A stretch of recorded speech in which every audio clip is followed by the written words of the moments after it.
Baik teman-teman, seperti yang sudah saya sampaikan tadi, materi yang hari ini akan kita diskusikan. Materi yang hari ini kita diskusikan adalah 5 langkah untuk merangkai laporan kegiatan perencanaan pembangunan dan penyusunan angka kreditnya dalam format dan teknik position paper ini dalam rangka untuk menuangkan laporan yang kita susun dari subunsur kegiatan perumusan kebijakan atau formulasi kebijakan. Ya, baik teman-teman, formulasi kebijakan tadi sudah disinggung oleh Pak Agus, oleh Mas Agus Salim tadi itu, bahwa formulasi kebijakan atau perumusan kebijakan itu salah satu dari 5 subunsur kegiatan perencanaan yang ada di dalam lingkup jabatan fungsional perencana.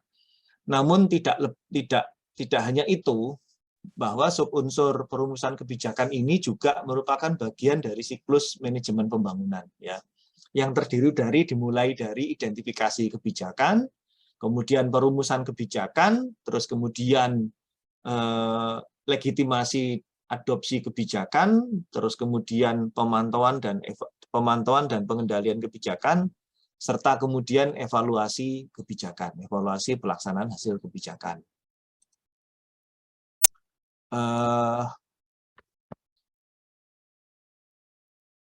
Oke, nah materi saya pagi ini teman-teman semua terdiri dari sekitar 80 halaman, semoga bisa kita pahami hari ini. Meskipun ini merupakan satu langkah yang detail ya, tapi bukan merupakan kebenaran mutlak. Artinya masih ada ruang perbaikan, barangkali ada apa yang saya sampaikan di sini ada yang tidak update, maka silahkan nanti kita update sama-sama. Atau ada yang tidak tepat, maka kita bisa berikan penyempurnaan, perbaikan, atau modifikasi atas materi saya. Semoga langkah ini memberikan pemahaman yang logis buat teman-teman dalam menuangkan laporan kegiatan subunsur perumusan kebijakan, ya, subunsur perumusan kebijakan dalam bentuk position paper. Baik teman-teman, kembali lagi saya selalu mengulang-ulang bahwa dalam menuangkan tulisan itu kita harus satu memahami kemampuan kita dalam melakukan penuangan laporan itu, karena laporan itu bentuknya adalah tulisan, ya, maka tentu kita harus memiliki kemampuan dan pengetahuan untuk melakukan penulisan, untuk menyusun tulisan atau untuk menyusun laporan, ya. Nah, kita harus memiliki kemampuan itu, kita harus memiliki keterampilan itu. Keterampilan ini tidak akan bisa terwujud kalau tidak kita latih atau tidak kita biasakan untuk melatih diri. Kalau kita tidak memiliki kemampuan untuk melatih dan membuat tulisan secara terampil, maka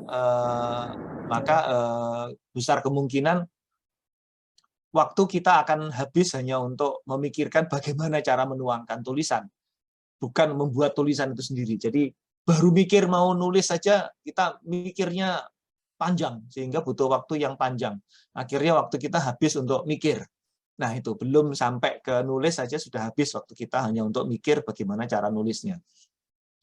Yang kedua, kita harus memiliki kemampuan dan pengetahuan bahwa di dalam alam pikir kita itu kita sudah siap dalam menuangkan gagasan atau laporan yang akan kita bentuk dalam bentuk tulisan. Ya, kita harus memiliki.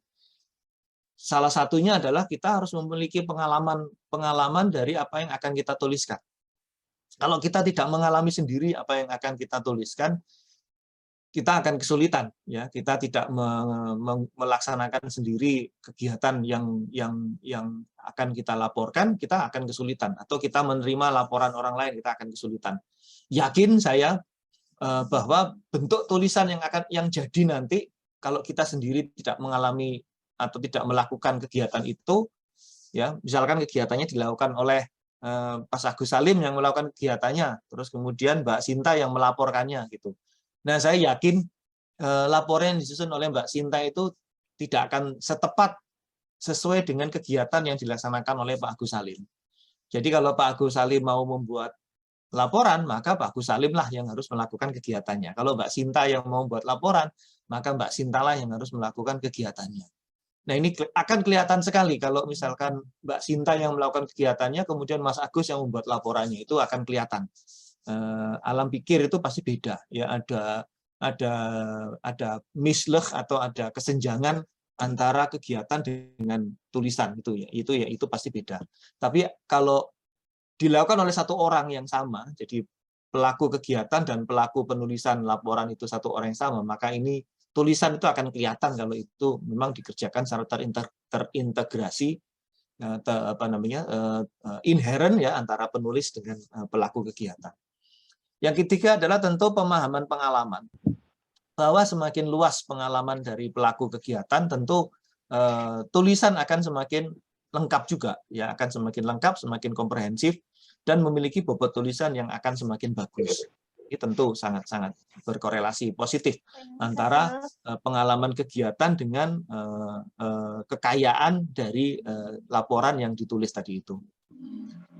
Yang keempat, teman-teman, tulisan itu adalah bentuk menstrukturkan dari sesuatu yang mungkin yang teman-teman lakukan secara kegiatan itu tidak terstruktur, ya, atau susah didefinisikan atau tidak sistematis, maka kemudian teman-teman menuliskan itu menjadi lebih sistematis. Jadi mungkin teman-teman melakukan kegiatannya itu sporadis gitu ya, A Z K L A atau A F D B E C gitu ya, nggak urut gitu ya. Nah, itu kegiatan teman-teman. Namun dalam bentuk tulisan, teman-teman itu sudah mulai menuangkannya dalam bentuk yang sistematis dan berurut. Semula dari A, F, D, C, E, B gitu ya. Lalu kemudian dalam tulisan berubah menjadi secara sistematis menjadi A, B, C, D, E, F gitu. Jadi terurut. Sehingga dalam sebuah tulisan yang kelihatan tidak urut gitu ya, yang secara kasat mata, secara terlihat itu nggak urut, itu kelihatan kalau bahwa teman-teman memiliki kemampuan yang kurang gitu ya dalam membuat tulisan. Sehingga tugas dari perencana itu adalah menyuguhkan, memvisualkan sesuatu yang tidak terstruktur tadi itu yang pernah dialami oleh teman-teman, yang dikerjakan oleh teman-teman ya, menjadi terstruktur ya, menjadi tersistematis, menjadi terdefinisi. Termasuk menguraikan bahasa-bahasa yang mungkin bahasa-bahasa yang tidak formal gitu ya, yang dihadapi oleh teman-teman di lapangan. Kemudian menuangkan dalam tulisan itu harus diubah menjadi bahasa yang lebih formal gitu ya. Sehingga bahasa-bahasa yang sifatnya bahasa wicara gitu, itu memang tidak seyogianya menjadi bentuk bahasa tulis ya. Bahasa wicara itu misalkan, wah kalau begini gimana ya? Nah itu kan nggak mungkin masuk dalam tulisan laporan gitu ya. Nah itu, wah kalau begini gimana ya? Wah kalau begitu gimana ya? Nah itu nggak mungkin kan. Jadi ada satu format bahasa sendiri gitu ya, bahasa Indonesia sendiri, yaitu bahasa format EYD gitu ya, ejaan yang disempurnakan. Sekarang sudah berubah menjadi ejaan bahasa Indonesia yang baik dan benar kalau nggak salah apa gitu ya. Nah itulah yang menjadi salah satu syarat dari tulisan yang baik ya. Kemudian yang kelima teman-teman, konten dari tulisan itu merefleksikan pemahaman inherent dari kemampuan teman-teman dalam mendalami kegiatan yang teman-teman lakukan gitu ya. Jadi kalau teman-teman sifatnya di kantor hanya sifatnya clerical gitu ya, hanya mengumpulkan laporan orang lain kemudian mensyarikan laporan itu menjadi laporan yang berbeda gitu ya, maka akan kelihatan di situ pemahaman inherent teman-teman ya memang hanya pada tahap mensarikan gitu ya, mensarikan dari beberapa tulisan. Namun dengan beberapa teknik tertentu kita bisa melakukan deep analysis yang lebih mendalam. Baik itu dilakukan secara comparative study, dilakukan secara learning by doing, atau bahkan dilakukan secara historik ya, kajian historik itu maka suatu analisis itu bisa menjadi lebih kaya. Nah ini tentu tergantung dari level kognitif atau kemampuan teman-teman dalam melakukan analisis. Sehingga pemahaman inherent ini identik dengan kemampuan analisis yang teman-teman miliki, ya. Baik itu kemampuan metodologik, ya, kemampuan metodologi, analisis secara metodologik, bahwa suatu metode analisis itu pasti ada metodologinya, gitu ya. Ada cara-caranya, gitu. Nah, itu kemudian menjadi pegangan kita dalam melakukan analisis terhadap konten, gitu ya. Kemudian yang keenam, yang terakhir, teman-teman, konteks, ya. Jadi konteks laporan itu tidak bisa dilepaskan dari kegiatan pengalaman yang banyak sekali. Ya, jadi konteks laporan itu tidak bisa lepas dari pengalaman hidup teman-teman. Jadi kalau teman-teman di sini misalkan background-nya itu adalah ekonomi, gitu ya. Terus kemudian teman-teman berpengalaman juga mengurusi kebencanaan, ya. Maka meskipun background teman-teman ekonomi, teman-teman tapi pada intinya melakukan kegiatan mengurusi kebencanaan. Nah, maka konteks ekonomi ini tidak akan hilang ketika teman-teman membuat laporan tentang kebencanaan, gitu ya. Atau misalkan background teman-teman teknik sipil. Terus kemudian teman-teman sekarang memiliki tugas melakukan analisis makro terhadap inflasi dan suku bunga di level provinsi Jawa Tengah misalkan. Nah, ini ketika membuat tulisan, teman-teman nggak akan bisa lepas dari konteks background teman-teman sebagai teknik sipil, ya. Pasti dihubungkan bahwa, oh ini suku bunga pantas ini tinggi di Jawa Tengah. Kenapa? Karena pembangunan infrastruktur tinggi sehingga menyebabkan permintaan terhadap barang-barang konstruksi tinggi. Juga permintaan terhadap barang-barang konsumsi yang diperlukan dalam mensupport pembangunan konstruksi tinggi juga, sehingga inflasi tinggi. Nah, gitu. Nggak akan lepas dari situ biasanya. Ini sangat kelihatan sekali dari tulisan yang teman-teman tulis biasanya, ya. Baik. Jadi ada 6 faktor teman-teman dalam menentukan kualitas tulisan, ya.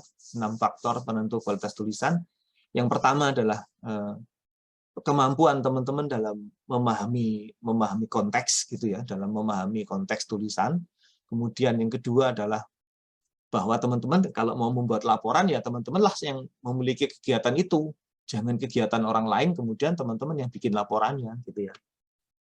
Kemudian yang ketiga adalah jenis pengetahuan teman-teman itu selaras dengan pengalaman. Jadi kalau teman-teman memiliki kemampuan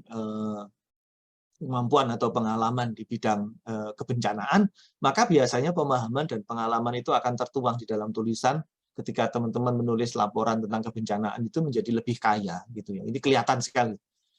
Keempat, kemampuan pengetahuan itu tulisan adalah lahan buat teman-teman untuk membuat laporan itu menjadi terstruktur, ya, sehingga pembaca menjadi mudah membaca laporan, memahami apa yang sedang dilakukan oleh teman-teman dan apa hasilnya, gitu ya. Jadi tulisan itu adalah justru harus terstruktur supaya pembaca menjadi lebih paham terhadap konteks dan konten yang ingin teman-teman laporkan dari hasil kegiatan teman-teman, ya. Kemudian yang kelima, konten dari tulisan itu inherent, ya, pada diri teman-teman, pada diri para penulis, sehingga konten yang kaya itu dapat memberikan nilai bahwa teman-teman itu memiliki level kognitif yang kaya juga, gitu ya. Kemudian yang keenam, konteks. Konteks tulisan itu semakin kita memiliki pengalaman yang banyak, gitu ya, pengalaman yang jam terbang yang tinggi.